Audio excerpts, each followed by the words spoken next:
എന്ത് വേണമെങ്കിലും നിങ്ങൾക്ക് ലത്തീഫ് ഖാനായിട്ട് സംസാരിക്കാം കേട്ടാ. പ്രിയപ്പെട്ടവർ, ആമുഖമില്ലാത്ത ഞാൻ തുടങ്ങുകയാണ്. കാരണം ഈ പരിപാടിയെ സംബന്ധിച്ചോളം എനിക്ക് ഏറ്റവും ഇഷ്ടപ്പെട്ട സ്കൂളിൻ്റെ ഒരു പശ്ചാത്തലം അത്. നമ്മൾ ഈ മണ്ണിൽ പ്രത്യേകിച്ച് ചെരുപ്പൊക്കെ കഴിച്ചിട്ട് ഞാൻ കുട്ടികളെ ഇരിക്കാറ്. മണ്ണിൽ ചവിട്ടി ഇരിക്കുമ്പോഴൊക്കെ നമുക്ക് കിട്ടുന്ന ഒരു കരുത്ത് ഇരിക്കുമ്പോൾ എത്ര പൈസ നമ്മൾ മുടക്കാനും കിട്ടാത്തൊരു സാധനമാണ്. നമ്മൾ അക്ഷരാർത്ഥത്തിൽ അറിയേണ്ട ഒരു സാധനങ്ങൾ ഇരിക്കുമ്പോൾ നിങ്ങൾക്ക് നല്ല കാറ്റിങ്ങനെ കിട്ടുന്നുണ്ട് ഇല്ലേ? ഇതിന് ഏറ്റവും വലിയ അനിവാര്യമായ സാധനമാണല്ലോ വായു. അപ്പോൾ നല്ല ശുദ്ധ വായു ഇട്ട് കിട്ടുന്ന സ്ഥലമാണ് ഇവിടെ. നമ്മളെ ഇതിങ്ങനെ തലോടി കൊണ്ടേ ഇരിക്കുന്നു. അപ്പോൾ അതിനൊക്കെ വലിയ വാല്യൂ ഉണ്ട്. ചവിട്ടി നിൽക്കുന്ന മണ്ണും നമ്മൾ ശ്വസിക്കുന്ന വായുവും കുടിക്കുന്ന പ്രാണജലവുമാണ് ജീവിതത്തിലെ ഏറ്റവും വലിയ വിലയുള്ള സാധനം. ഏതൊക്കെയാണത്? നിങ്ങൾ ഇടത് ഭാഗത്തിൽ മിടിപ്പുണ്ടെന്ന് നോക്കിയാൽ അറിയാം. ഞങ്ങളെ ഭാഗത്തൊക്കെ ഇടത് ഭാഗത്ത് ഉണ്ടാവില്ല. ഇടതുപക്ഷത്തിൽ മിടിപ്പ് ഇങ്ങനെ ഉണ്ടാവും. എന്താ ഇടത് ഭാഗത്ത് ഉണ്ടാവുന്നുണ്ട് ഒരു മിടിപ്പ്.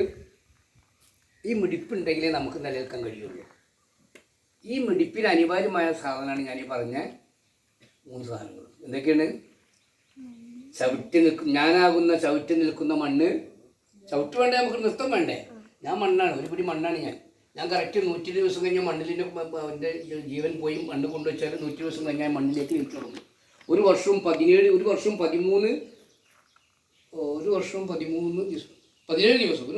ദിവസം കഴിഞ്ഞാൽ നമ്മൾ ശരിക്കും മണ്ണിൻ്റെ പൂർണ്ണ രൂപമാവും.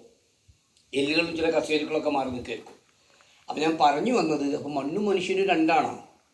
ഞാൻ എപ്പോഴും എൻ്റെ കുട്ടികളോട് പറയാനും മണ്ണും പെണ്ണും വിണ്ണും ചെറുതല്ല കൂട്ടരീന്ന ഒന്ന് പറഞ്ഞു നോക്കിയേ.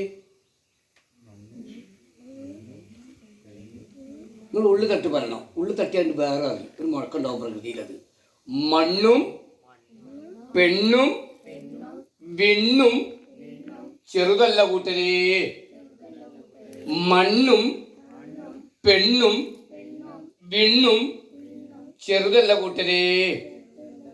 ഇതൊന്ന് ഹൃദയം തൊട്ട് പറഞ്ഞു വയ്ക്കാൻ. മിടിപ്പുള്ള കൊടുത്ത് ഹൃദയമില്ല. ഹൃദയം എന്ന് പറയരുത് മാത്രം ഈ സാധനത്തിന്. മിടിപ്പ് അല്ലേ? ഒരു 80, 82, 83 വരെയൊക്കെ ഉണ്ടാവും.